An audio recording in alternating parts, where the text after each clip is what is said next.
Hello दोस्तों, हमारे channel अनमोल निवेश में आपका स्वागत है। पिछले दिनों में कुछ ज़रूरी काम में बिजी था, उसके लिए कुछ वीडियो पोस्ट नहीं कर पाया, माफ़ी चाहूँगा उसके लिए। लेकिन आज मैं आपके लिए एक फ्रेश वीडियो लेके आया हूँ। हमेशा ध्यान में रखें, अगर आप माइक्रो कैप, स्मॉल कैप तथा मिड कैप में इन्वेस्ट करते हो तो रिस्क रिवॉर्ड रेशियो जो होता है वो हमेशा आपके फेवर में होता है। स्टॉक का मूवमेंट किसी भी तरफ हो सकता है, कभी ऊपर जाएगा कभी नीचे जाएगा, ये आपके कंट्रोल में नहीं होता।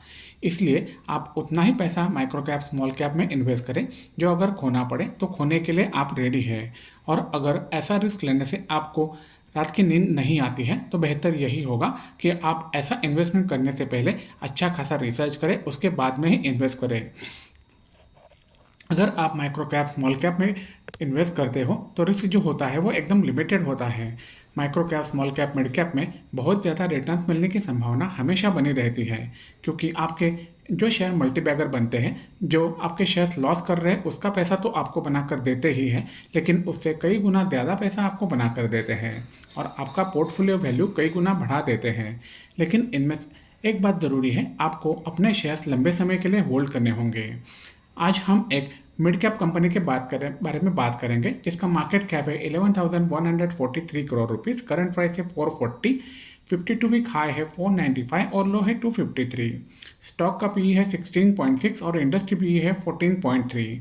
इसका डेट टू इक्विटी रेशो है 0.16%, फेस वैल्यू है 10 रुपीज़, आरओई है 13 और आरओसी है 15। इसका प्रमोटर होल्डिंग है 81.6%। हाल ही में प्रमोटर ने अपना होल्डिंग कम किया है 6.73% से। इनका नेट प्रॉफिट है 670 crore rupees.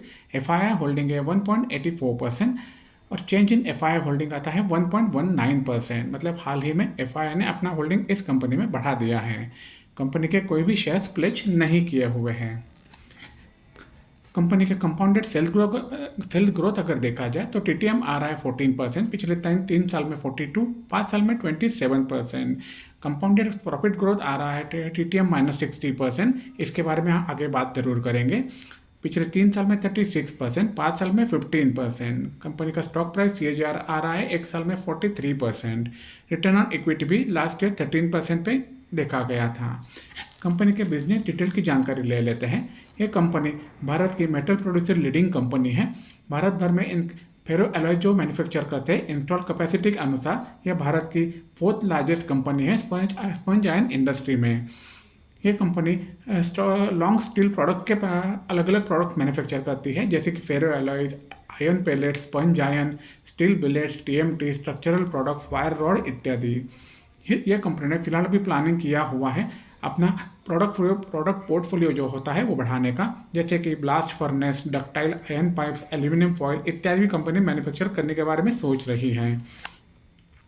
Aluminium foil rolling mill जो होता है वो कंपनी ने अभी एक नया सेटअप करने का चालू कर दिया है, जिसका मैन्युफैक्चरिंग कैपेसिटी रहेगा 40,000 मेट्रिक टन पर एनम। ये नॉर्मली ये एल्यूमिनियम फॉयल जो होता है वो अलग अलग सेक्टर में इस्तेमाल किया जाता है, जैसे कि pharmaceutical, house hold, contraceptive, FMCG, electronics, electrical, automotive manufacturing units है। ओडिशा में एक संबलपुर में, वेस्ट बंगाल में जमुरिया और मंगलपुर में। इसके अलावा कंपनी का इंस्टॉल मैन्युफैक्चरिंग कैपेसिटी आता है 5.71 मेट्रिक टन पर एनम। हाल ही में कंपनी ने इंटीग्रेटेड पावर प्लांट लगाए हुए हैं। Total 8 captive power plant company ने लगाया हुआ है, जिसका टोटल इंस्टॉल्ड कैपेसिटी आता है 227 मेगावाट दिसंबर 20 के हिसाब से। ये कंपनी जो है अपने पावर प्लांट के लिए नॉन फॉइल फ्यूल इस्तेमाल करती है, जैसे कि वेस्ट रिजेक्ट जो होता है, गैस जो होता है, हीट जो जनरेट होता है मैन्युफैक्चरिंग यूनिट्स के द्वारा, ये सब इस्तेमाल करती है अपना मैन्युफैक्चरिंग प्लांट को पावर देने के लिए। इसके अलावा कंपनी ने भी ग्रोथ स्ट्रेटेजी भी बनाया हुआ है, जिसके द्वारा कंपनी अपना मैन्युफैक्चरिंग कैपेसिटी जो है वो 5.71 मेट्रिक टन पर एनम से लेके 11.6 मेट्रिक टन पर एनम 2025 तक लेके जाना चाहती हैं। हम आपको बता दें, यह वीडियो सिर्फ एजुकेशनल पर्पज़ के लिए बनाया गया है। इसे किसी भी तरह की खरीदारी या बिकवाली की सलाह ना समझे। कोई भी आर्थिक निर्णय लेने से पहले अपने सेबी रजिस्टर्ड वित्तीय सलाहकार से सलाह ज़रूर लें।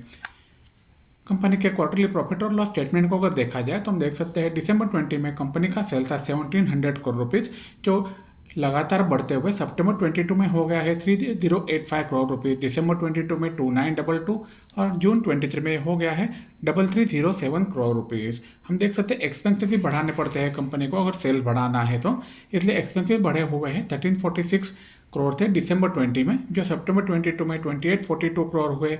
अभी जून 23 में ये हो गए हैं 2902 करोड़ रुपीज़। ऑपरेटिंग मार्जिन आप देख सकते हैं, कंपनी का ऑपरेटिंग मार्जिन दिसंबर 20 में काफ़ी अच्छा था 21%, उसके बाद में काफ़ी इंक्रीज हुआ था, लेकिन हाल ही में एक्सपेंसेस बढ़ने के कारण से कंपनी का ऑपरेटिंग मार्जिन जो है 8% था सितंबर 22 में, और जून 23 में 12% पे स्थिर है।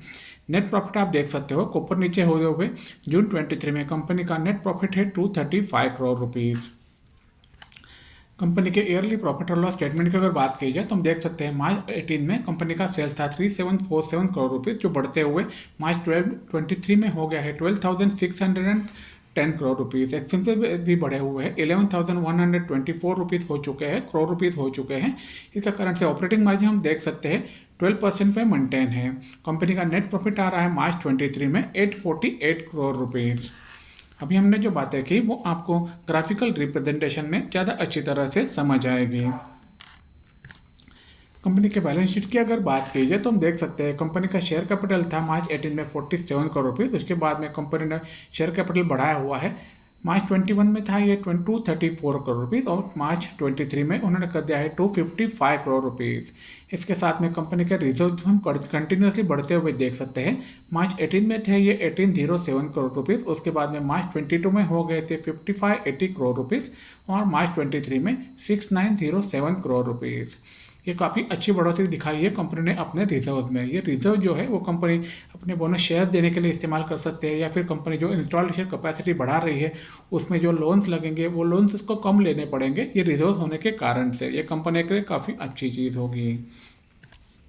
अभी हमने जो नंबर देखे वो आपको ग्राफिकल रिप्रेजेंटेशन में ज़्यादा अच्छी तरह से समझ आएंगे। कंपनी के शेयर होल्डिंग पैटर्न की अगर बात की जाए तो हम देख सकते हैं जून 21 में कंपनी के शेयर होल्ड प्रमोटर्स के पास थे 88.35% शेयर्स, जो कंटिन्यूसली दिख रहे थे जून 23 तक, लेकिन उसके बाद में सितंबर 23 में उन्होंने कुछ अपने शेयर्स कम किए हुए, अपने होल्डिंग कम किया हुआ है। 81.62% प्रमोटर्स के पास है। इसके अलावा FIS ने भी इसमें एंट्री कर लिया है। जून 21 में FIS के पास है 2.59%, जो लगातार ऊपर नीचे होते हुए जून 23 में हो गए थे 0.65%, लेकिन FIS ने सितंबर 23 में अपना होल्डिंग बढ़ा दिया है, 1.84% कर दिया है। DIS भी हम देख सकते हैं जून 21 में इनके पास है 2.04% शेयर्स, जो लगातार बढ़ते हुए जून 23 में हो चुके थे 3.17%, और सितंबर 23 में ये हो गए हैं 4.35%। अभी हमने जो नंबर देखे वो आपको ग्राफिकल रिप्रेजेंटेशन में ज़्यादा अच्छी तरह से समझ आएंगे। हम आपको बता दें ये कंपनी के कोई भी शेयर्स प्रमोटर्स ने प्लेज नहीं किए हुए हैं, काफ़ी अच्छी चीज़ है ये कंपनी के लिए। हम आपको बता दें ये वीडियो जो है सिर्फ एजुकेशनल पर्पस के लिए बनाया गया है। इसे किसी भी तरह की खरीदारी या बिकवाली की सलाह ना समझे। कोई भी आर्थिक निर्णय लेने से पहले अपने सेबी रजिस्टर्ड वित्तीय सलाहकार से सलाह जरूर लें।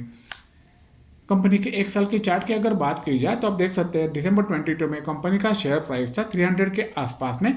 इसके बाद में जैसे ही कंपनी के अच्छे रिजल्ट्स आने लगे जून 23 के बाद में, वैसे कंपनी के शेयर का प्राइस जो ऊपर बढ़ने लगा था, काफ़ी अच्छी तरह से बढ़ा हुआ था सितंबर 22 में। उसके बाद में थोड़ा सा नीचे आ गया। जैसे कि आपको पता है शेयर मार्केट में कंपनी का रिजल्ट जैसे ही आता है उसके हिसाब से कंपनी का भाव जो होता है शेयर मार्केट में ऊपर नीचे होते रहता है। अभी हम देख सकते हैं फिलहाल ये शेयर्स का भाव अभी 350 के 400 के आसपास में दिख रहा है, स्टेबल होते हुए दिख रहा है। अगर कंपनी इसी तरह से अच्छा परफॉर्म करती रही तो ये काफ़ी अच्छा ऊपर जा सकता है। यही चीज़ हम देख सकते हैं कंपनी के ऑल टाइम चार्ट में। कंपनी के शेयर्स का भाव था जुलाई 21 में लगभग 450 के आसपास। उसके बाद में कंपनी के नतीजे अच्छे नहीं आ रहे थे, इसलिए कंटिन्यूसली डिक्रीमेंट हम प्राइस में देख रहे थे। लेकिन मार्च 23 के बाद में कंपनी के रिजल्ट अच्छे आने लगे, जो हमने बताया आपको उसके हिसाब से कंपनी के रिजल्ट अच्छे आने के कारण से कंपनी का भाव जो है काफ़ी ऊपर बढ़ गया था। लेकिन उसके बाद में आप देख सकते हैं कंपनी के रिजल्ट्स मार्केट एक्सपेक्टेशन के अनुसार नहीं थे, इसके लिए वापस से शेयर का प्राइस नीचे आया था। लेकिन इसमें आप एक बात ज़रूर नोट कर सकते हैं, वॉल्यूम देख सकते हैं काफ़ी अच्छा बढ़ा हुआ है। अगर कंपनी इसी तरह से अच्छा प्रॉफिट मेंटेन करती है, अपने अच्छी तरह से ग्रोथ बनाए रखती है, तो कंपनी का प्राइस काफ़ी ऊपर जा सकता है।